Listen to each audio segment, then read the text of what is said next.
Verification ક્યારે કરવાનું? Return ભરી દીધું, રિટર્ન પ્રોસેસ થઈ ગયું, 143(1) ઓર્ડર આવ્યો. એ ઓર્ડરમાં આપણે જે રિટર્ન ભર્યું છે અને સામે એ લોકોએ જે કર્યું છે એમાં ડિફરન્સ આવ્યો. શું ડિફરન્સ આવ્યો? અહીંયા કે આપણે 200 રૂપિયા ટેક્સ ક્લેમ કર્યો હતો, તો સામે એ લોકોએ શું કર્યું? 0. એ ટેક્સ જે ભર્યો હતો એની ચલણની ડિટેલ આપણે કંઈ બી ખોટી લખી હશે, પેલા ડિસએલાઉ કર્યું કહેવાય, એટલે ટેક્સ ભરવાનો કાઢ્યો. એવી રીતે અહીંયા પ્રોફિટમાં બી કંઈ ફેરફાર આવે. જે ફેરફાર ટૂંકમાં આવ્યો એ ફેરફાર આપણે સુધારવો પડે, બરાબર. એના માટે આ રેક્ટિફિકેશન કરવા સીપીસી કોમ્યુનિકેશન રેફરન્સ નંબર જોઈએ, ઓર્ડરની તારીખ જોઈએ, આ બે જોઈએ ફરજિયાત, તો જ રેક્ટિફિકેશન થાય. ઓકે. રેક્ટિફિકેશન કરવા કમ્પલસરી પ્રોગ્રામમાં XML પાડવી પડે, ડાયરેક્ટ ઓનલાઈન થાય નહીં, બરાબર. હવે રેક્ટિફિકેશન સૌથી પહેલાં પાર્ટી સિલેક્ટ કરીએ 5 નંબરથી, BTWPR દેવનારાયણ રામ આવી ગયા, બરાબર. કયા વર્ષનું છે? Assessment year 14-15. ઓકે, આ 14-15માં આવ્યા. એ નીચેથી સિલેક્ટ કરી દીધું.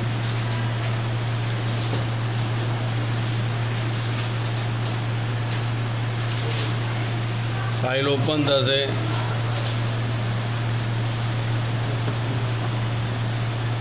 ઓકે, ફાઇલ ઓપન થઈ. અહીંયા ઓલરેડી રિટર્ન ફાઇલિંગ એન્ટ્રી થયેલી છે, એટલે આમાં સુધારો વધારો થવા દેશે નહીં. તો સુધારો વધારો આપણે કરવો પડશે ટેક્સના ચલણની ડિટેલમાં. તો રિટર્ન ફાઇલિંગ એન્ટ્રી ઉપર ક્લિક કરીશું. ભાઈ અહીંયા જો આવા દે, અહીંયા રિટર્ન ફાઇલિંગ એન્ટ્રી, હા, એની ઉપર ક્લિક કર્યા. અહીંયા મોડિફાઈમાં જઈશું, આવા દે મોડિફાઈ ઉપર. મોડિફાઈ ઉપર ક્લિક કરીએ એટલે અહીંયા ડિલીટનો ઓપ્શન આવ્યો, ડિલીટ કરી દીધું. ઓકે, એટલે રિટર્ન ફાઇલિંગ એન્ટ્રી ડિલીટ થઈ ગઈ. હવે સુધારવા દેશે જે સુધારવું હોય. ઓકે, પ્રીપેડ ટેક્સમાં જઈશું, કારણ કે ટેક્સની ડિટેલ સુધારવાની છે. 26S ઇમ્પોર્ટ કરી કાઢીશું.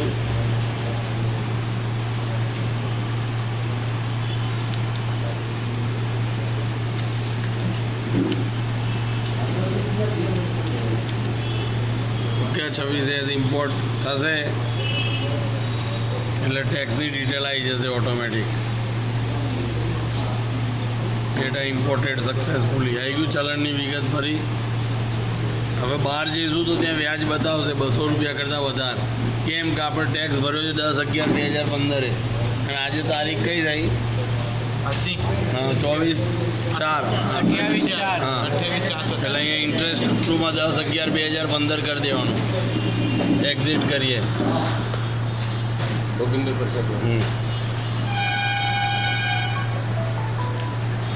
ઓકે, અહીંયા ટેક્સ પેએબલ રિફંડેબલ 0 થઈ ગયું. Okay, clear. આ થઈ ગયું બાજુ એઝ ઇટ ઇઝ, બરાબર. રિટર્ન એઝ ઇટ ઇઝ બનાવી દીધું. ચલણની ડિટેલ નવેસરથી 26S ઇમ્પોર્ટ કરી કાઢ્યું એટલે સાચી ડિટેલ આવી ગઈ, બરાબર. હવે ફરીથી ફાઇલ લોક કરવી પડશે તો જ રેક્ટિફિકેશન થવા દેશે.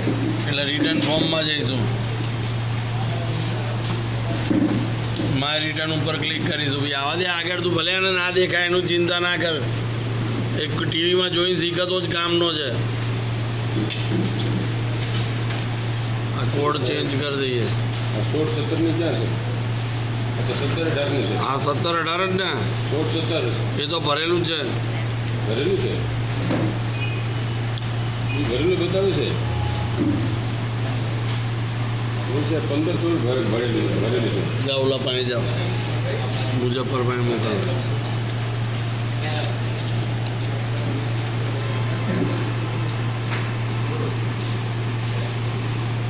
ઓકે, પેજ એકવાર ખોલ્યું એટલે ફાઇલ પાછી લોક થઈ જશે.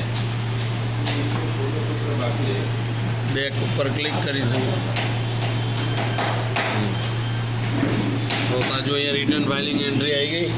ઓકે, હવે રેક્ટિફિકેશન અંડર સેક્શન 54માં જઈશું.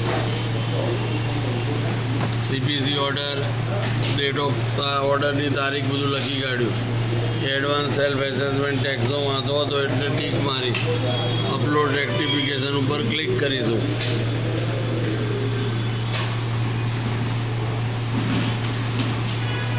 એટલે ચકેડું ફરશે, આ એની મેળે લોગિન કરવા જશે, એ બધું કરશે. આપણે ખાલી બેસી રહેવાનું, ધ્યાન રાખવાનું. MZV4A5 લોગિન બધું એની મેરે થશે. શું આવ્યું? એન્ટર ડિટેલ એઝ પર latest order. Already latest order થયો હશે એનો જોઈ લઈએ શું છે પોઝિશન.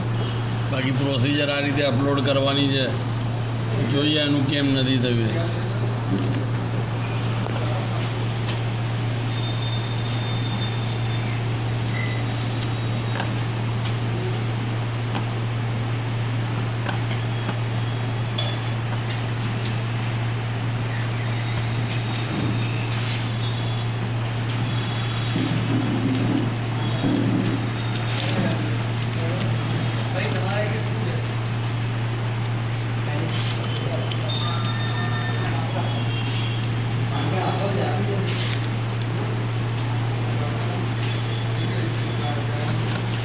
બરાબર. View return form 15/16 rectification already કરી કાઢ્યું છે 14/15નું, છતાં બાળક ફરી લઈને આવ્યો. તો આ રેક્ટિફિકેશનનું સ્ટેટસ જોવું હોય તો અહીંયા કશું બતાવશે નહીં રેક્ટિફિકેશન ઉપર, પણ એના જે રિટર્ન ભર્યું હતું એમાં જ બતાવશે કે ભાઈ ITRમાં જઈશું એટલે જો અહીંયા બતાવ્યું રેક્ટિફિકેશન પ્રોસેસ, નો ડિમાન્ડ નો રિફંડ, એટલે ઓકે થઈ ગયું છે. આમાં જે 200 ડિમાન્ડ હતી એ ડિમાન્ડ નીકળી ગઈ છે, ઓકે થઈ ગઈ છે, કરી કાઢ્યું છે. 21/2/2016 આપણે રેક્ટિફિકેશન કર્યું હતું. આ બતાવો અહીંયા જો 11/2/2016 રેક્ટિફિકેશન. આમાંથી ડાયરેક્ટ કરવું હોય તો અહીંયાથી બી થશે. ઈ ફાઇલમાં જાઓ, rectification, return to be rectified, income tax return, assessment year જે સિલેક્ટ કરો, ઓર્ડરનો નંબર નાખો. આ ઓર્ડર નહીં લે કારણ કે આ ઓર્ડર ઓલરેડી રેક્ટિફાઈડ થઈ ગયો છે, એટલે એનો નવો બી ઓર્ડર આ CPC નંબર જે બરાબર. પછી XML જે આપણે અહીંયાથી XML પાડીશું રેક્ટિફિકેશનમાં જઈ.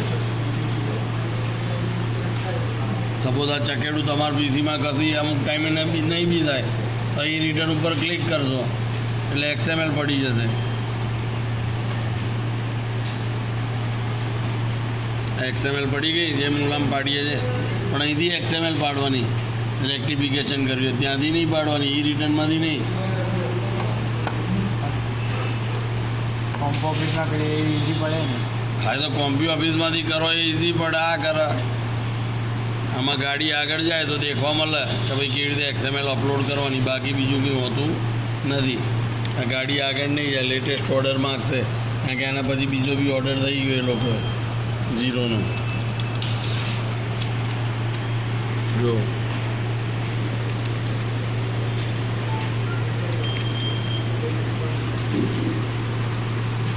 આવ્યું invalid CPC communication reference number.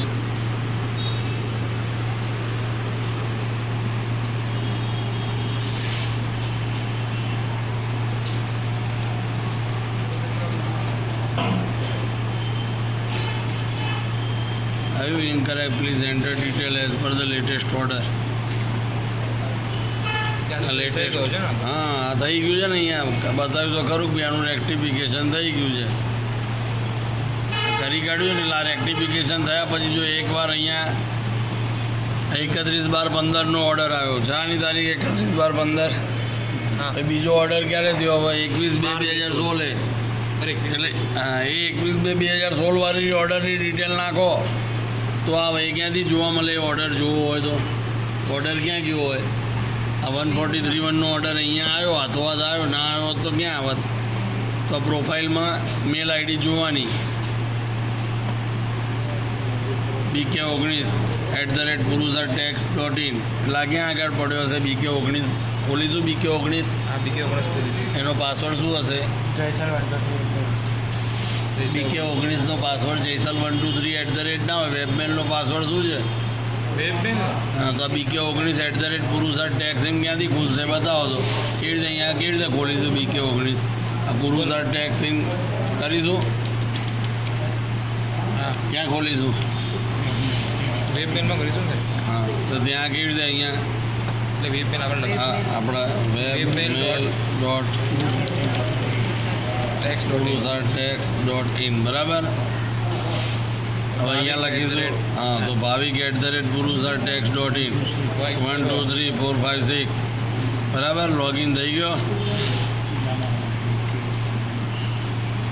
Search મારીશું BK 19 હા BK 19 અહીંયા સર્ચ ક્યાં અહીંયા મારીશું સર્ચ ચાલ લે સર્ચ માર્યું તો અહીં તો ક્યાં એક મેલ શાંતિ રાખના ભાઈ ઉભો રહે તને ખબર છે તને ડાઈ જો તને આવડે છે તો 2 મિનિટ હું કહું તાર બોલ છે તને આમાં ના આવે તો મને ખબર છે પણ આ બધું મારા છોકરાઓને શીખવાડવું છે આમાં આ લોકો આજે અઠ્ઠા મારા છે બેઠા બેઠા BK 19માં આ બધા ખબર છે કે આપણા ઓર્ડર જે આવે છે એ બધા ક્યાં ટ્રાન્સફર કરીએ છીએ 1431 bks@gmail.com કારણ કે આ ઈમેલ આઈડી ભાડાનું ઈમેલ આઈડી એના પૈસા થાય છે આની જગ્યા લેવાના એટલે આમાં 50 MBની જગ્યા છે જો આ 50 MB જ છે જગ્યા 50 MBથી વધારે થાય એટલે 500 મેલ આવે ને આવા 1431 એટલે આ મેલ આઈડી 100% પૂરું થઈ જાય ભરાઈ જાય તો બ્લોક થઈ જાય પછી નવા મેલ આવે નહીં એટલે આપણે આજે બધા 1431 આવે એ ક્યાં ટ્રાન્સફર કરીએ છીએ 1431 bks@gmail.com એટલે જીમેલમાં એ ખાતું છે એમાં ખોલીએ બરાબર 1431 bks@gmail.com એનો પાસવર્ડ શું સ્મોલમાં જયસલ સ્મોલમાં જયસલ 123 સાઇન ઇન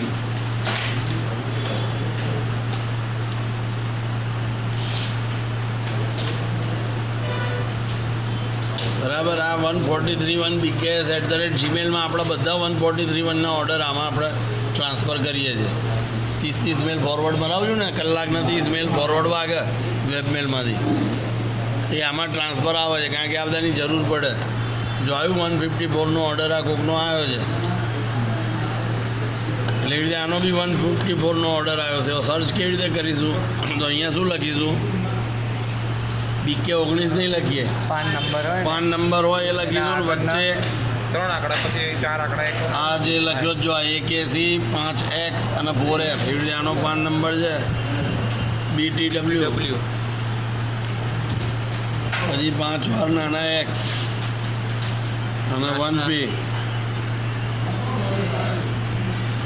બરાબર અને આ સર્ચ કર્યું તો એના આવી ગયા જો બે આવે 14 15 15 16 1431નો ઓર્ડર આવે છે 154નો આવ્યો નથી આપણે જે રેક્ટિફિકેશન કરીએ એનો ઓર્ડર આવ્યો નથી એ મંગાવો છે હવે કારણ કે એમાંય ભૂલ આવી આ સમજો કે રેક્ટિફિકેશનનો જ છે ને એ લોકોએ સુધાર્યું નથી ફરી એમનું એમ મોકલી દીધું એ ઓર્ડર મંગાવો હોય તો આપણે અહીંયા જઈશું લોગિનમાં માય એકાઉન્ટમાં સર્વિસ